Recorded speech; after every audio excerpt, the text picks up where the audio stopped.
Hi guys, Saikan Toto here. So I'm doing this recording from Tokyo, Japan right now, and I'm going to walk you through Dive-In, the new cloud gaming service that Square Enix has rolled out here in Japan on December 3rd, 2014.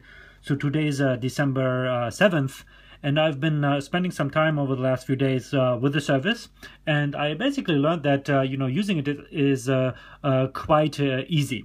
So all you need to do is to have four things in place, right? So first and foremost, you need to have a strong and fast internet connection. After all, we're talking about a cloud gaming service here. So for this demo, I'm using my Japanese home internet connection. The second point, which is somewhat related to the first, is that you need to have a relatively recent and powerful Android or iOS tablet or a smartphone. So for this demo, I'm going to use my iPad Air 2 here. The third point is that you need to download the so-called Dive-In Viewer app, which you can see right here, which is available for free on the App Store or on Google Play. I am not sure if it's available in app stores or marketplaces outside Japan at the moment. The fourth point, and that's the final one that you need to have in order to be able to access Dive-In, is a Square Enix account. So I am using my Japanese Square Enix account. I am not sure if accounts created in other countries will work as well. And creating a Square Enix account is free.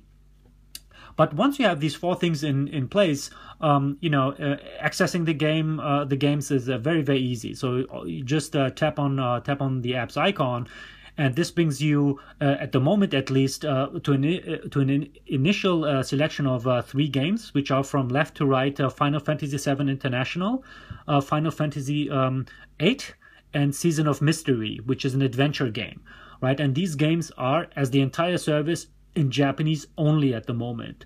And again, this is just the initial batch of games. So Square Enix has already announced that they're going to add more titles to the lineup in the next few days already. And what the company is doing in order to promote the service during this initial launch phase is that each game can be played for 30 minutes, after which a certain business model kicks in, which I'm going to explain in just a few minutes. And all you need to be able to play Final Fantasy VII International, for example, which is the game that I will be demoing, is push the start button right here. What happens then is that the game, loads. So you need to wait a few seconds until the game is being streamed onto your device, and there it is already. Right, so you can see basically Final Fantasy VII, the original full PlayStation 1 version, running in this case on an iPad. And what you can see already here, on the iPad screen, is that this is basically a port, right? So SquareSoft, the logo is already indicating that this is the original version. So there are no additional bells and whistles. So, and here comes basically the good news, right? So Dive-In works. It works on a technical level. It works actually quite nicely.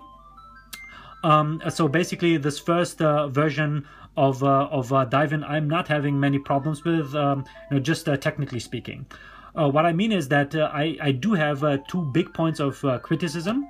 The first point is the graphics. So what you can immediately see just by looking at these very first seconds of the game is that it's not being presented to you in full screen. So you can actually see pretty thick bars around the actual game screen right here. So that's one point. The second point about the graphics is that the resolution is not as high as I'd hope it would be, right? So you can maybe see that on the video. I'm not sure, but I can see it if I look at the iPad directly.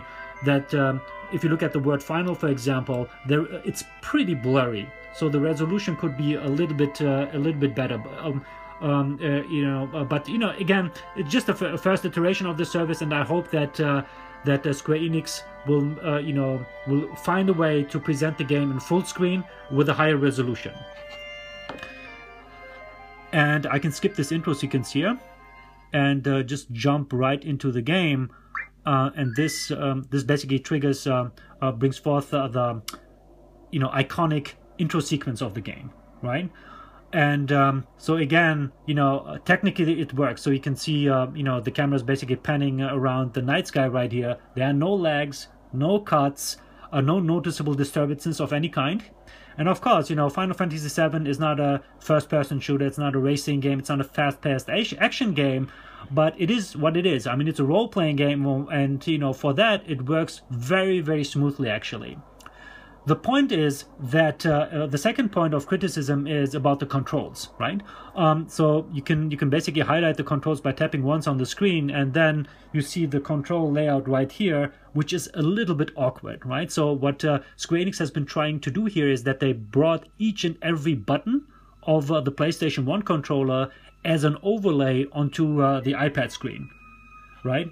And so this is the control pad, by the way, right here.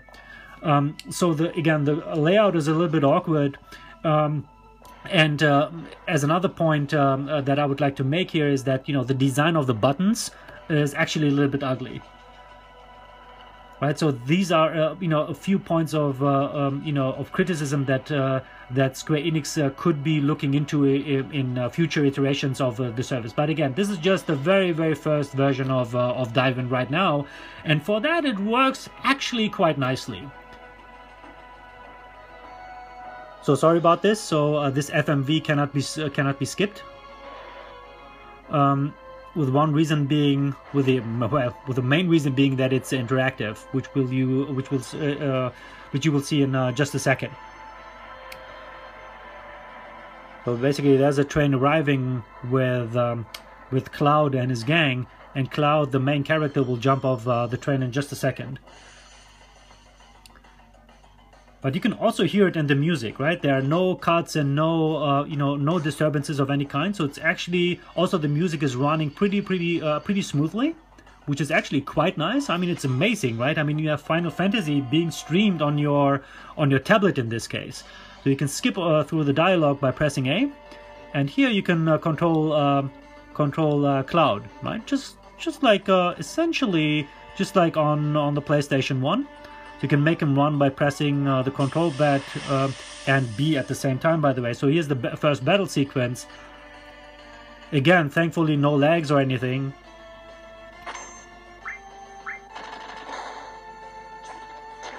Sound effects, music, graphics, it's essentially very much like the original PlayStation 1 version.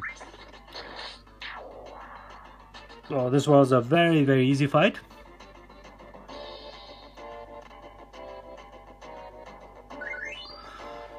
So by the way, the way that saving works, which is not really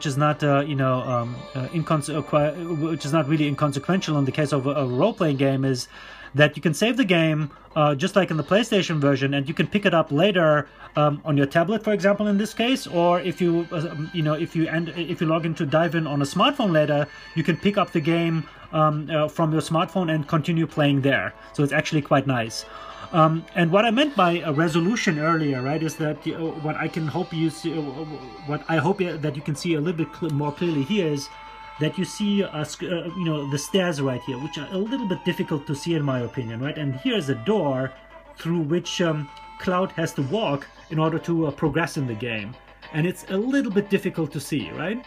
So here he walks through the door, but there are no loading times, which is actually quite nice, right? And so I can make him basically walk over here to trigger the next sequence.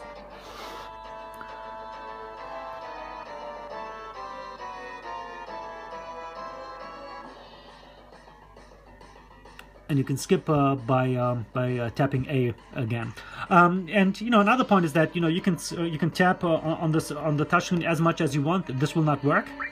So you basically need to use the control. Another point is that Dive-In, at the moment, the games, they are completely in Japanese. Right? So there's no way that you can play Final Fantasy VII International at the moment, even if you can somehow access it outside Japan in English, for example.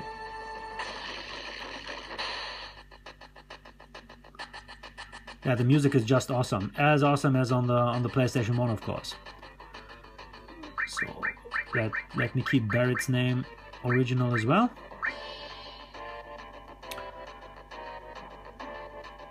And I will not, go through the entire 30 minutes that I have for Final Fantasy VII.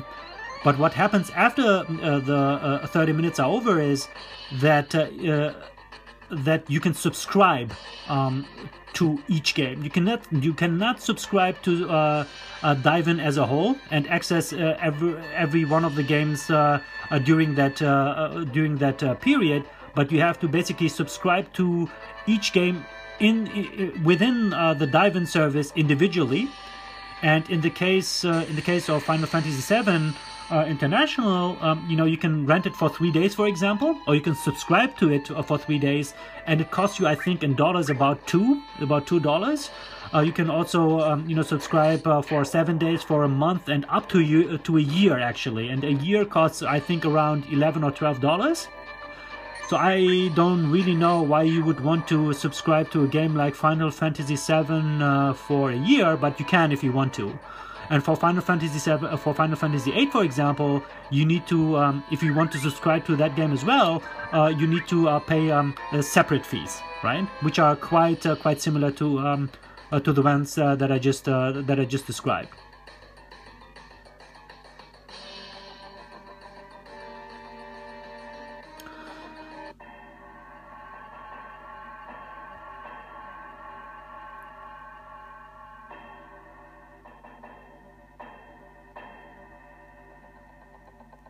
I would just maybe just continue just for a few seconds. But again, you see no lags, no disturbances. The service works very well in this first version, with one big problem being the graphics, which could be nicer in my personal opinion, and the control, which is another area of improvement. But once Final Fantasy, once Square Enix can make these 2 points a little bit better, I think that cloud gaming can become actually more attractive for the masses.